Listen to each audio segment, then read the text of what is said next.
Welcome, everybody, here to the Lakers Lounge podcast. I'm Anthony Irwin, today joined by somebody whose work I have always enjoyed, somebody who I need to bring on the show far more often than I do. Somebody who is kind of sort of new to paying attention to the Lakers in the way that she has this year, and that is going to be kind of what we talk about today. Mirjam Swanson of the Southern California News Group, and specifically the Orange County Register, is joining us for this episode. Thank you very much for hopping on, Mirjam. It's always a blast, and I always look forward to our conversations. That was so good. I choked on my tea. Hello. Hi, Anthony. What's up? You've been killing it this year, man. Congrats. It's been fun to follow along. Oh, I appreciate that. It's just a bunch of lucky guesses. It's, just I have a dartboard and we see what comes up on the day that I throw it. That's whatever works. I wanted to start though with this experience, right? So you went from beat reporter on the Clippers beat, somebody who paid attention, to that team specifically, and I've always been kind of jealous of the Clippers beat because I feel like it's such a friendly beat almost. I feel like everybody kind of like I'm saying this as an outsider, and Lakers stuff feels so much more competitive in a weird way. But you go from that beat to then columnist, and I love your fit in that role because I just feel like you're a naturally curious person. I think that's really worked, but that has involved writing about the Lakers in a way that you hadn't previously. And I wanted to kind of start the conversation with what that's been like, paying attention to this team, kind of your introduction to the circus that is the Los Angeles Lakers. What's that experience been like for you? Well, definitely your point about being curious, I think that's true. So that's like all I have going for me, really. But other than that, so I've been a columnist for a couple of years now. So writing columns about the Lakers is crazy easy because it's like what everyone in LA is talking and thinking about, right? So Right. You just kind of open the door and or open the window and listen to the discourse and and some people, there's a lot to chew on and a lot to think about, and there is never ever a dull moment in Lakerland. So that's awesome for me, and really for Laker fans too. Come on, that's what everybody loves, right? So so there's that. When I was on the Clippers beat, I actually helped Kyle Goon out a lot on Lakers coverage, our newsletter Purple and Bold. I helped him do that. I would fill in, or I'd just go and assist. So I was around the Lakers quite a bit, even when I was on the Clippers beat. Oh, okay. Because I didn't travel with the Clippers very often, because newspaper budgets are what they are. So I was around, but it wasn't. It was definitely in a different capacity. I was just like the helper. So now I get to kind of say what I think about it, and it's like I said, it's a juicy bit of steak, and it's fun. Well, I feel like also the fact that you're a columnist allows you to, I mean, literally the job is to editorialize, right? Whereas when you would pop in and you would help Kyle and even the way that Kyle was covering them, and he did a great job. I really miss Kyle on the beat as well, even though Kobe's also great as well. But covering them, it like Dan had a moment earlier this season where he was like, I don't do much editorializing in my coverage, but this is what I'm noticing. This is my opinion here on what I'm saying here. Whereas when you're a columnist, that is your job, is to take in everything of what you've watched and then offer up an opinion on that. And, offering an opinion on the Lakers, I can tell you from firsthand how that's going to go, both from the perspective of Lakers fans are going to always have their own few cents on the matter, and then also the Lakers themselves are going to, in some cases, react to the opinion that you share or whatever. So in doing that now, like you said, for a couple of years now, what's that been like? When you share that opinion, is there anything in particular, an opinion that you share that seems to strike a chord in that you've noticed, or what's that just overall experience been like? Oh, that's an interesting question. Yeah, it's funny when I write columns, like I and I get emails or reaction from people. I'm still a little bit like surprised anybody read it. I'm like, oh yeah, Same. Yeah. that goes out into the world. Yeah. That's Wait, cool. this isn't a group chat? Like, I swear I was just talking to Harrison. Right? I was like, Yeah. oh snap. And yeah, there's been a couple I've gotten, I try, so like even though I'm a columnist and I'm out here just like, editorializing and letting my opinion be known or whatever, do try to be very fair. I still have like I've only been a columnist for a couple years now, and for the rest of my entire life I've tried to be like a down the middle journalist. So I think I still try to take that approach first, or start from there before I like spout off on about anything. Mhm. And I'm not like a fan of any team Yeah. still, right? Like I just like that's been beaten out of me, unfortunately, for the most part. That So tends to happen. My right, poor yeah. buddy So Raj is like, like, I don't know if you've heard of Raj or whatever. He'll do post game mhm, shows with mhm. me, and then after shows Oh, that for sure. we'll What's up, talk Raj? about them, and he'll ask about like fandom stuff, and I'm like, I look, I try to keep, because that's a part of what we do here, right? Like, this is I come from Silver Screen and Roll and all that stuff. And I want to still have a connection in that way as best I can. But the more that you do this, and the more that you learn, frankly, about the people that you're covering, you're like, you know, Yeah, which is not to say that they're bad people. no, But you're yeah, just like you bring your job is to analyze them in a way that isn't just inherently where everything they do is roses and great. right, Like you're trying to bring the subjective view or objective view. Um, yeah. yeah, so it must be interesting for you because you really like this is like a kind of a new world. Yeah. Yeah, well, it's this is the first year where I've done reporting, and any kind of news breaking. Like, you do this long enough and you develop a relationship with people, so you kind of like, you're always going to have context to what it is that you're analyzing or whatever. But this is the first year where it is a part of the coverage, and saying, sources say this, and whatever, people I'm hearing is saying this. And this is the first year where, like, the things that, and to your point about down the middle journalism, the things that I say in my analysis of this will actually impact what people are going to be willing to tell me the next time I talk to them, right? And it has been this like weird new world, or whatever, that I am an English major. I come from PR. I don't, I'm not journalistically trained.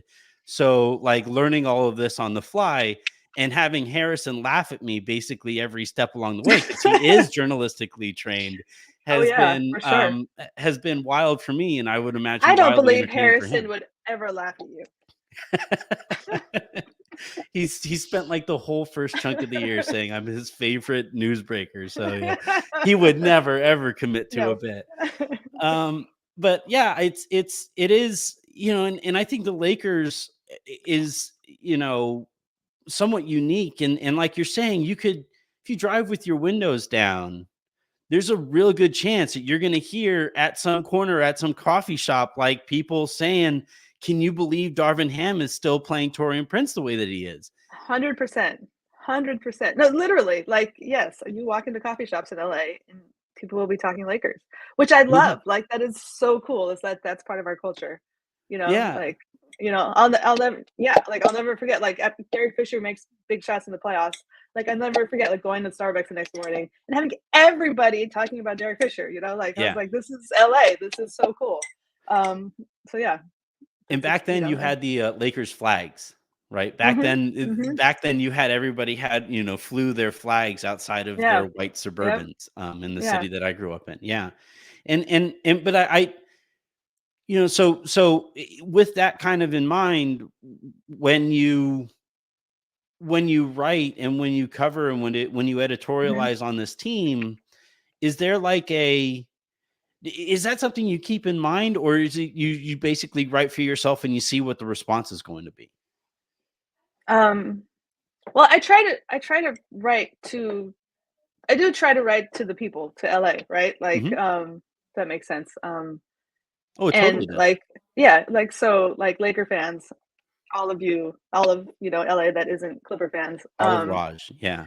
um, like I know how much people care about the team, and I know what, and I know what like people's thoughts are. I feel like I try to keep a pulse of whether people are in or out of on or in or out on D'Lo on any particular week, so Yeah. and I often disagree with people, so like I will write that, and then people will write me back and tell me I'm an idiot, or they now agree with me, or they used to agree, or whatever. And I want like I please like let me know what you think. Like I love it.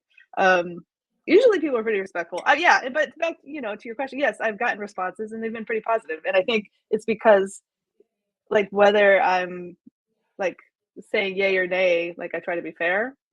Mhm. Um, so yeah. Eh. What's this season been like for you? Because and we're going to talk, I think, more specifically about the Clippers and the Lakers, but this season has been, I would venture to say that this has been an almost truly unique experience in that a coach that is fresh off of a playoff run is being like begged by a fan base to trust the guys that he was on that on that playoff run with. Mhm. I like, Uh-huh. I've been doing this Very and I've been weird. paying attention to sports for as long as I have been, and I feel like normally it's the other way around, right? Like the whole thing with Steve Kerr is that like Jonathan Kuminga has been playing as well as he has this year, and please play Moses Moody and stuff like that, but he is kind Mhm. of reluctant to move away from Clay and away from Mhm. Draymond and away from you never have to move away from Steph, but Mhm. this has been such a weird thing. So like from your perspective, and I'm almost kind of jealous in front in with your perspective because you come from a different background than most who are experiencing this. I like what's the season been like for you? Like, hey, do you ever find yourself kind of saying like, what is going on? Like, what did I walk in on? Yeah. I mean, yeah. I mean, Yes. yes. The answer is yes. Yeah, it's very perplexing. I would say. I mean, I don't know why. Anthony, tell me why. Like why? um, because yeah, I mean, I think I had a column earlier this year, and it was just like why are they not going with Plan A? Like this. The Yeah. whole thing was It was a great column. continuity. Yeah, well, because continuity, like this is the whole point was like the Nuggets have this thing called continuity, and we have this group that we like, and we believe that we can, if we play together with the talent that we have, and like enhance a little bit or whatever, but like basically let this core grow, that we'll be better off, and that we can catch up with the Nuggets, right? But instead, they're like, except that we won't play any of those players together. So like whatever continuity you were trying to establish is you know not being helped by that, obviously. And then the injuries or whatever in and out, but like for the most part you had most of those guys. Like I've been around Clippers teams that have been way more injured, and like and they talked about it way less.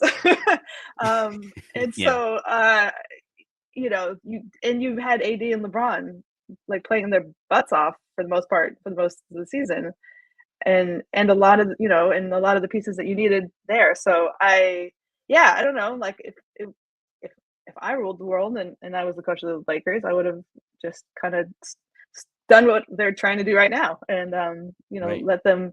And I know obviously they're not perfect, and there's like defensive inadequacies they want to address and whatnot. And you pick and choose your spots for that, but for the most part, like why would you sort of slow your own momentum? I don't know. It's been weird. Yeah, I like I said, I have not understood it. And like the picture that is now painted in my head is that as an organization, everybody was on the same page. Like they had their like group email that they like all off season. Oh man, we are so excited. We're going to build on last year. We had all this, we have all of this opportunity and all this time to actually build on that. And they're like, all right, so who CC'd Darvin? Like, crap. You know, Darvin comes and like, I got all these ideas, baby. Let's do this. We're gonna run 4 wings in the same lineup. We're gonna play Taurean Prince like he's a superstar, and everybody else is like, no, but we had this thing. Like we had these like what is like going on? And I've just did this. Like it wasn't like right. I don't know. Yeah, and it's then like Vando was hurt and D'Lo was hurt, but that doesn't mean you like don't like use Rui and Austin like you were using. And I guess Austin had a slow start. Yeah, I think he was probably exhausted from the summer plus the Western Conference Finals run. But like he is obviously rounded into form now. I don't know. Like the whole point of continuity is like to go through it together so that you like your group can work together, and they just punted on that. Right. Weird. Well, because like otherwise, if you aren't going to go with the continuity route, then like don't bring back half of the roster. Right. Like if you're thinking, all right, well, that wasn't good enough. Well, then don't bring back the guys that your coach didn't think was good enough. None of it made sense to me. And I like the more that I talk to people, whether it's in this capacity or people close to the team or people around the league, especially the people that I talk to around the league, I think are the most perplexed by it.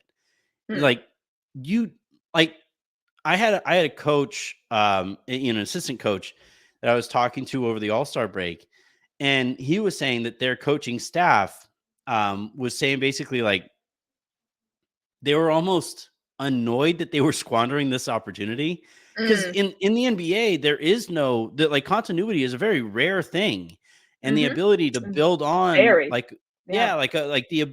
most guys are, rent in places that they play in cities that they play in because they know that, all right, I'm going to put my roots down over here and then I'll go there for a few months and then I'll come back home at the end of the year.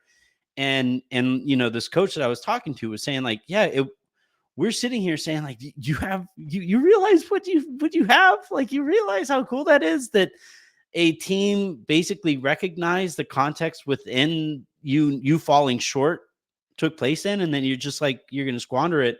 It's been so weird. It's been, and that column actually that you wrote, why not just go with plan A? Well, now plan A is out the window because it doesn't look like Vanderbilt is going to be coming back. Right. And, we'll see what the rotation looks like from here on out. But yeah, it's been so weird. And it's funny because the flip side of this is the Clippers, where people keep on waiting for them to split up Paul George and Kawhi, despite or because of, how often they have kind of fallen short of expectations. And again, I don't mean to say that there is a right or a wrong way to do this between the two organizations. I think, the Clippers do some cool things. I think the Lakers do some cool things. But again, from your perspective, watching an organization in the Clippers, the new ownership and this the star-driven core that they have here, they haven't lived up to expectations, and yet they're still saying, nope, we still believe in these guys. And I think, as the Clippers have gone on their run after adding James Harden to it, it seems to me, talking more as an outsider here, seems to me like they have really relished in the fact that despite falling short, the organization is still saying, no, we're all in this together. We are going to go as far as you guys take us. Yeah, I think you're right. I think they do definitely believe in those guys. I think we'll see how much they believe in Paul George as they negotiate his next deal. But yeah. But they definitely believe in those guys. They're the bedrock. 2 and 3 is the bedrock of this era of Clippers basketball. And to be honest, like, they have gotten unlucky. Like in whatever 2021, if Kawhi doesn't tear his ACL, I think they win that year. And then they lost Kawhi for a whole year, and then like PG and whatever. Like, they've had horrible health luck. So like right now they're really good. They could win a championship.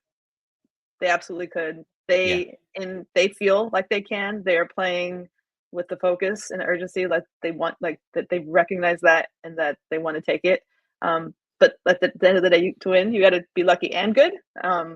So let's see if let's see if they get some good health luck for once.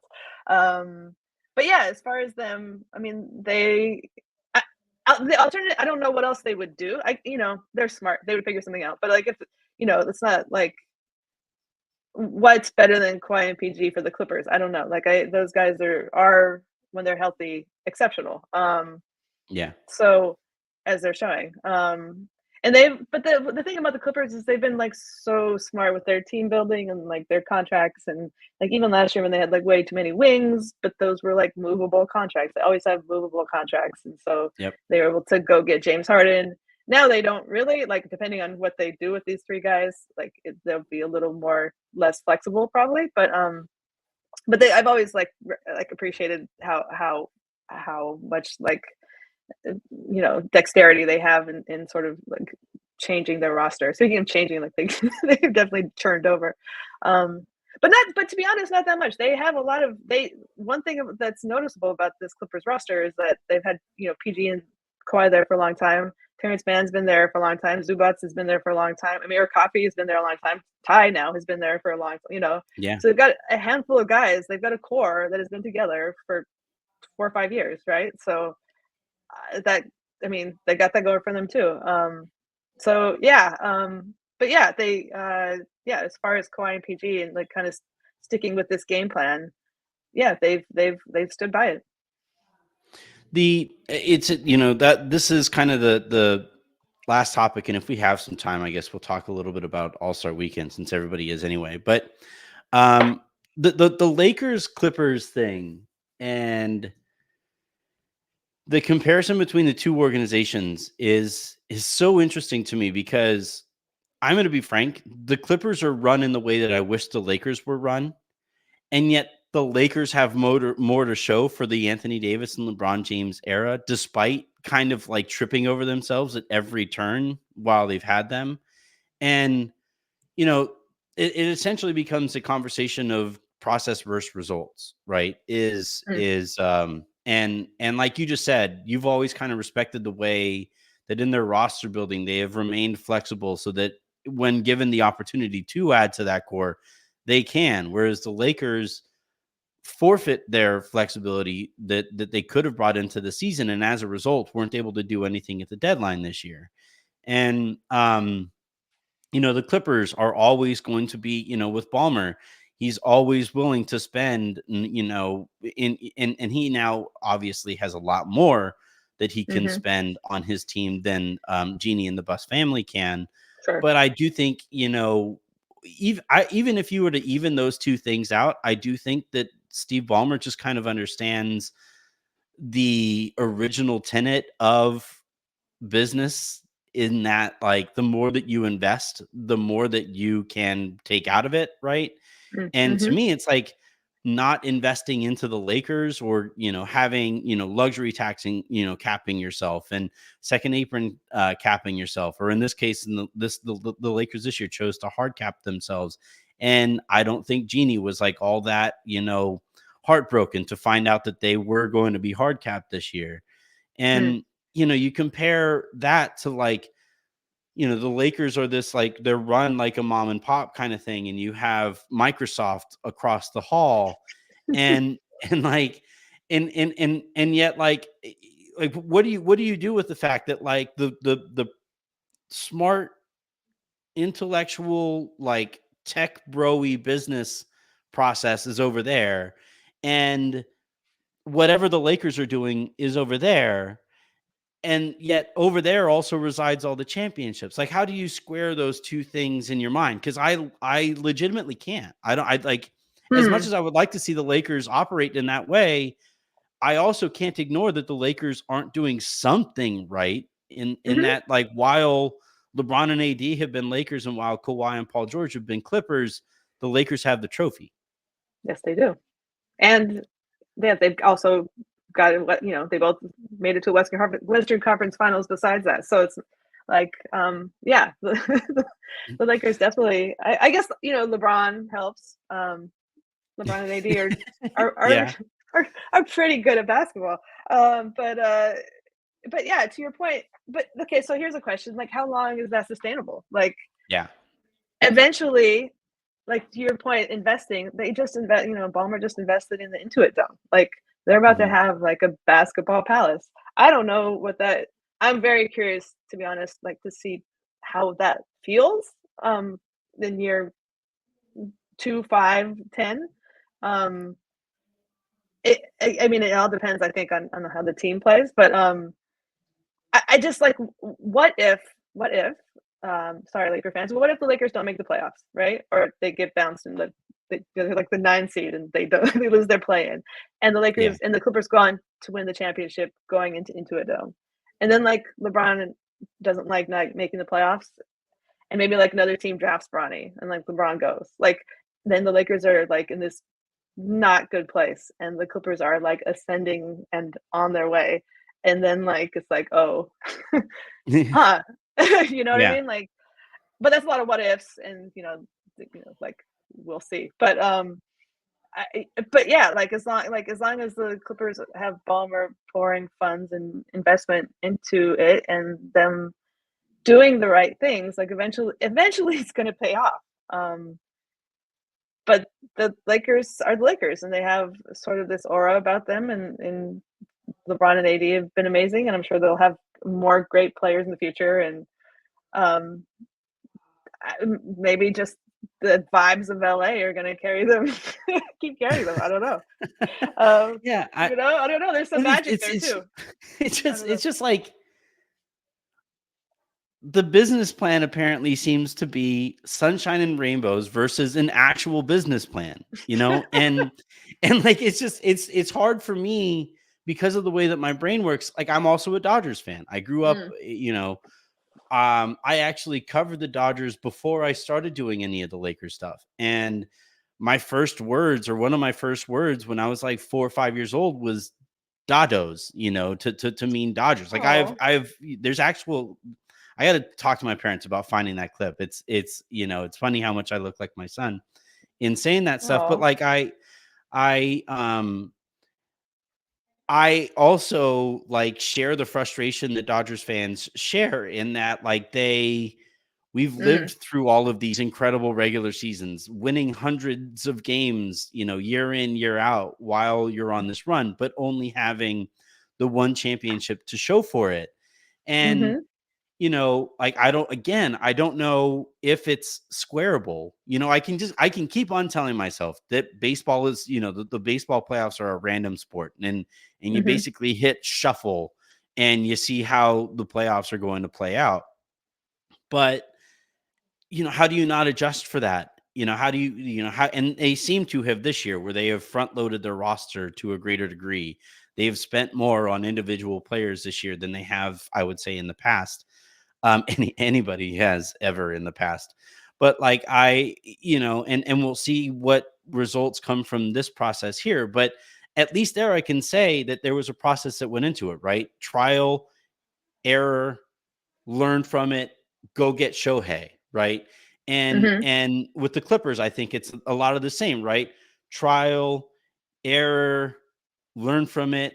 You need a ball yeah, handler, go get James Harden, mm-hmm, and mm-hmm, we'll see what comes out of that. And the Lakers are just mm-hmm, like, win, forget that the win happened, bring in Russell Westbrook, fall on your face, trade Russell Westbrook, win again, and then opt for no continuity, and then we'll see what comes out of that. Like, these processes just kind of drive me insane, and I'm legitimately fast. And this is what people love about sports, is that mm-hmm, you can do all of these things right, you can do all these things mm-hmm, wrong, and in some cases mm-hmm, you can still, you don't know what the end outcome is going to be. And I would imagine, from mm-hmm. your perspective, being like the perpetually curious person that you are, getting the vantage point to watch all of this take place has to be kind of like your muse in a way.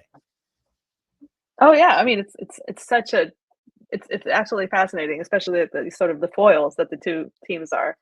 Yeah. Yeah, and like but to your point, like the Lakers are the Lakers, and they are the behemoth in LA, flying by the seat of their pants and winning, and and then there's the big money Clippers who are the little brother, sister, whatever, little brother, right? And then Yeah. but doing the tech bro planning, like, galaxy brain stuff. So like there is no squaring it, man. And I guess that's the beauty of sports. It's like it comes down to the guys in the court in the moment and the magic of it. And I don't know. It's like yeah, good. You can't predict, you know what I mean? You can't. Yeah. That's like the other part about sports. It's like you never know. It's the best reality TV. It just kind of comes down to, is so and so going to hit the open corner three? Like Absolutely. all of this comes down to, like, as great So as Doc LeBron Rivers. is, Doc Rivers. It's a make or miss league, man. It's a make or miss yeah, league, right? Yeah. yeah. I guess if you have a couple more minutes here, I would like to talk about the All-Star weekend, because it has become a hot topic. It has become, in preparation asking about this, you had said that you took Sunday off, and I was like, yeah, it was the right move, because like I wish I sat there all of Sunday night watching, just like saying, like, I hate this. This is not mm-hmm. what I grew up with, Yeah, yeah. And I'd seen the show before. I didn't need to see it again. Yeah. yeah, right. We saw the show before, and they were like, you know what? Let's make it even worse. Let's try even Mm-hmm. less. And so essentially, like, I think the two ends of the spectrum here is, I'm on one end kind of soapboxing, saying this is not good for the sport. We know that media is heading in the direction of big tentpole events, right? Mm-hmm. Essentially, Valley Sports literally went bankrupt betting on the quantity of events, and Mm-hmm. the NFL continues to make zillions and zillions and zillions of dollars off of a tentpole every week, where we all get together and we watch football for 9 hours together. Mm-hmm. Mm-hmm. And the league, I think, has realized this too, right? The play-in games is a new tentpole event. The in-season tournament is a new tentpole event. But one of the classic tentpole events is All-Star Weekend, and this last weekend, I guess it rated well, which is worth pointing out. But to me, all that means is that more people saw that the whole thing is flawed, right? Like, yeah, how it's like, unserious it was, right? Yeah. yeah, Yeah. and you had like Scotty Barnes on Saturday night throwing the ball over backwards when his team looked like it was going to start losing. And you had a slam dunk contest that was reliant upon a G League guy who has played all of 4 NBA games doing things. And you had the best event of the entire weekend was Steph versus Sabrina. And the Mm-hmm. reason I think that was the best event is you had two legitimate stars doing their absolute best to beat each other, and then coming together after it and realizing how important and cool that event was. Mm-hmm. And then you fast forward to Sunday, and it's like the antithesis of it. You have the stars, but you have nobody interested in actually competing. And the whole point of professional sports is to compete. And I Mm-hmm. think NBA fans are kind of, if you have enough of those things, next year's event, and they are going into these TV rights negotiations, like, who's is it going to be on YouTube Live? Like, what's the plan for next year? Like, is it going to be like, are they going to bring back Facebook Live and pivot to video? I don't know what all this means. So, like, from your vantage point, like, where do you think this is heading? How did you take in All-Star Weekend? Yeah, so as you mentioned, I watched like 60 seconds of it just to make sure it still looked like I thought it was gonna look. And I was like, yep, that's good. I'm gonna go clean the kitchen now. Yeah, so think about that though. Like, I would rather clean the kitchen than watch the best stars in the sport. And I love basketball, but that's why I don't want to watch it. I don't know. Yeah, so my buddy Evan Barnes had a post he put on Instagram today, and he talked about sort of like how he was at a recent All-Star weekend and how it struck him like how incredibly corporate it was, and how from just like everything about it is corporate, from the attendees to all the branding to honestly the players themselves are corporations unto themselves, right? Yes. And so there is a lot to be lost, I guess, if you're a player and you play when like if you get hurt in an exhibition game, it hurts your team, and hurts your earning potentially, right? So Yeah. I guess like that mindset, these guys make so much money and stand to make so much more money.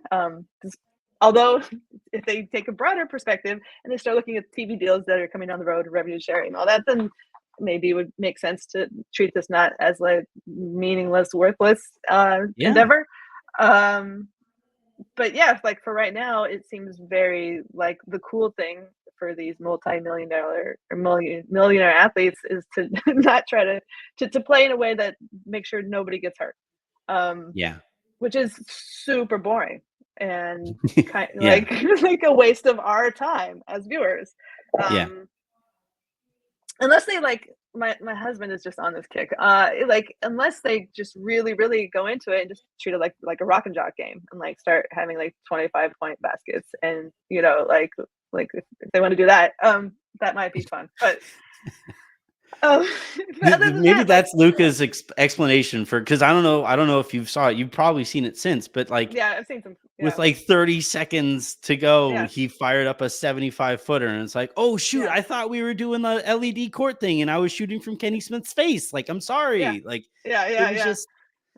I think the corporation aspect of this is a big one, because this is the first year that we actually heard an NBA player say, the reason we aren't doing the dunk contest is because we don't want to get memed.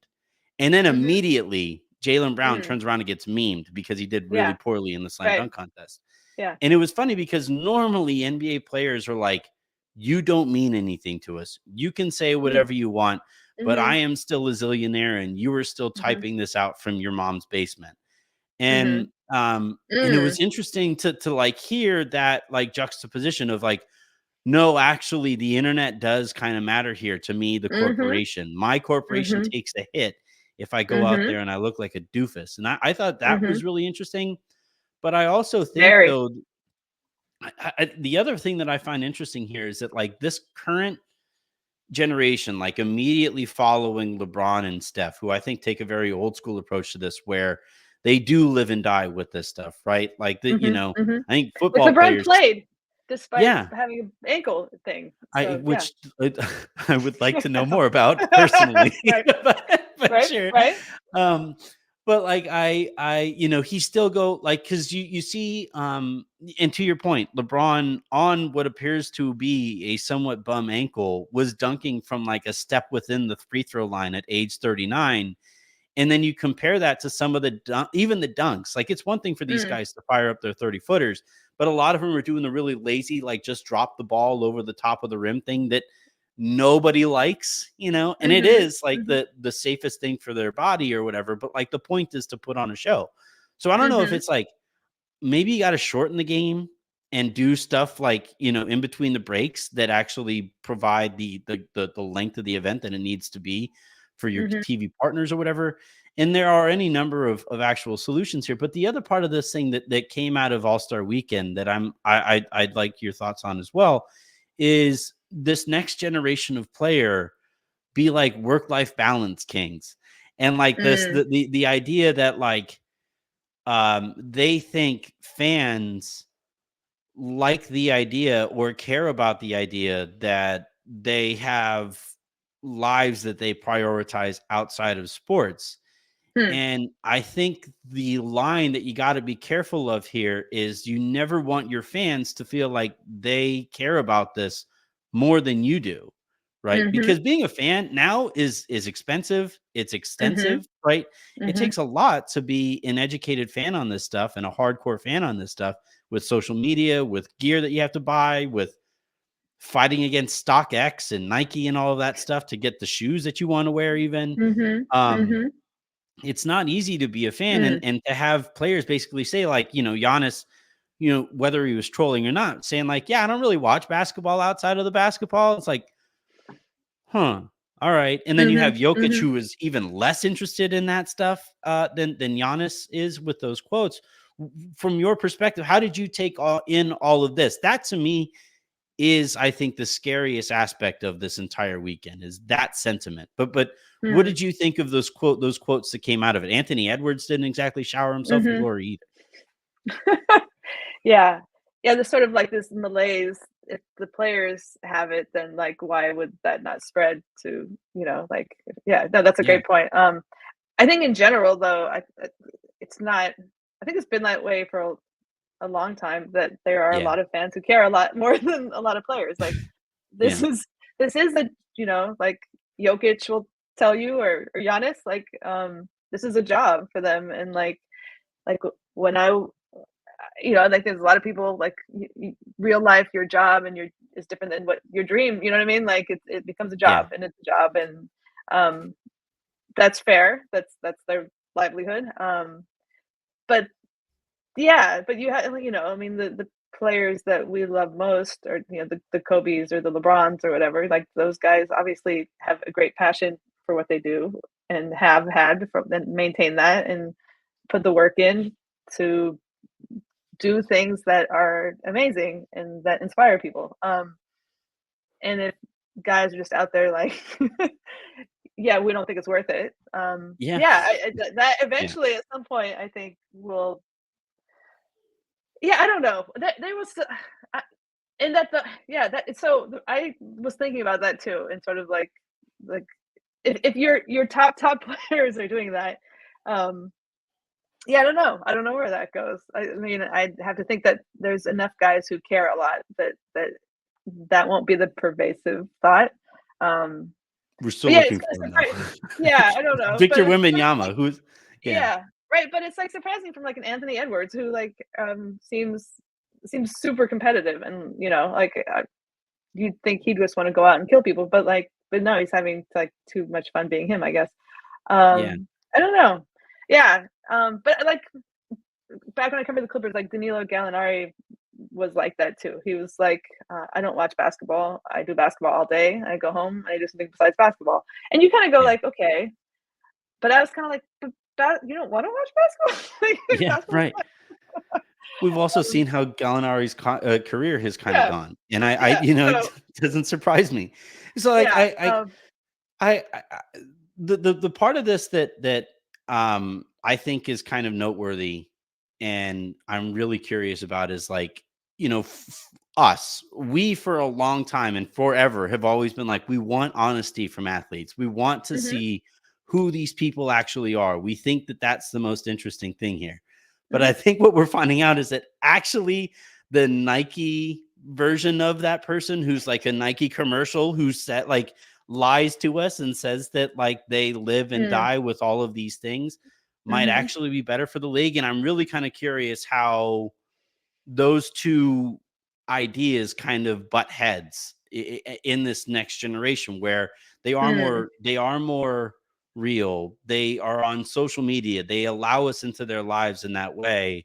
And mhm, yeah, it is still scrubbed because they have people who coordinate their social media stuff, mhm, but mhm, they are more willing to say that, no, like, I'm actually more interested in fashion, I'm more interested mhm, in music, I'm more interested in mhm, this, I'm more interested in that. And it's the famous Pat Riley thing though that I keep harkening back to, is like, keep the main thing the main thing. And I think the mm, NBA here is in this weird spot where they want these guys to be that kind of creative, but I think they also recognize NFL guys aren't that way. NFL guys, and as the NFL continues to grow, it's like you have NFL guys, they're quarterbacks who just, Kirk Cousins on the quarterback Netflix special, right? Spent like a majority of the time talking about all of the preparation and how much mhm. he loves all of that to become, and that's just to be Kirk Cousins. He's not even that good. He's my Vikings quarterback. He's just Kirk Cousins. Mm, um, yeah. and I wonder where Well, this is heading third with NBA string, play. the work that third string quarterbacks have to put in, they have to prepare like their first string quarterbacks, and it's insane, Yeah, and they're not ever gonna, yeah. yeah. Um, well, I think, okay, well, I think Jokic and Giannis and Anthony Edwards and all of them actually put in Oh, a lot of totally. work to be them. Yeah, And whether they say they do or not, or trying to act cool about it, or you know, whether or not they're putting in, maybe there's whether or not there's more work they could yet still be putting in, but they put in more than almost anybody else on the planet to be as good as they are, right? Like it's not, yeah, you don't get to absolutely. that level without actually putting it in. But the message that it sends is interesting. I would say like players are letting you in more with social media, or they're showing you more. I think they're showing you more, but they're showing you what they want to show you. I don't know that I believe that much more than Nike commercials, to be honest. Yeah. Like I think like on some level, yeah, you get more of their personality, what they're into, and we learn more about their other aspirations outside of basketball, and that's really cool. But it's also what they want to show you, and like their lives are not exactly like what they presented, like all of us, right? Like nobody's yeah, they don't exactly so, have like on social media them changing their kids' diapers. no, that's not like a part of their life that they're right. letting us into. Yeah. Which, that'd be cool. But anyway, actually, well, you know what I mean. Maybe not that, but I've changed enough diapers. I'm whatever. good. Yeah, Like, so we're good. But no, it's I think it's sort of societal, right? Like this is like everybody, they put more of that kind of stuff out there in that kind of way than any of us than we did before. Work-life balance is a different thing for lawyers and NBA players now than it was for lawyers and NBA players 20 years ago, right? Like, Yep. So I think it just reflects the world. And I think NBA basketball is still pretty fun to, especially in the playoffs. Is really fun to watch. So I don't I don't know how serious Giannis was, but there's also that. yeah, I don't know. Is it going to diminish the interest in basketball? I think it's still a pretty good product. I don't, and I Yeah, who feel, wants to? yeah, it's, there's like conversation about that and load management and everything, but I mean, these guys are still putting on a pretty good show, and I don't think it's like we should panic yet. Yeah, I wouldn't say, I wouldn't go so far as to panic. The way that I kind of took it in, I remember when I was a kid, I was because I was I was like a relatively smart kid, but didn't always apply it very hard as much as I should have, and that's why my wife is the doctor and I'm the podcaster.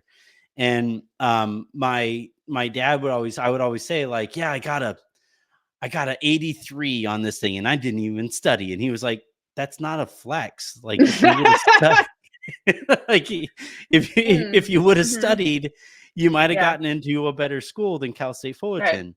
Right. And that's kind of like with Giannis, where it's like, I'm doing all of this and I'm not even watching tape when I don't have to. And it's like, okay, you also just got knocked out of the playoffs by an 8 seed.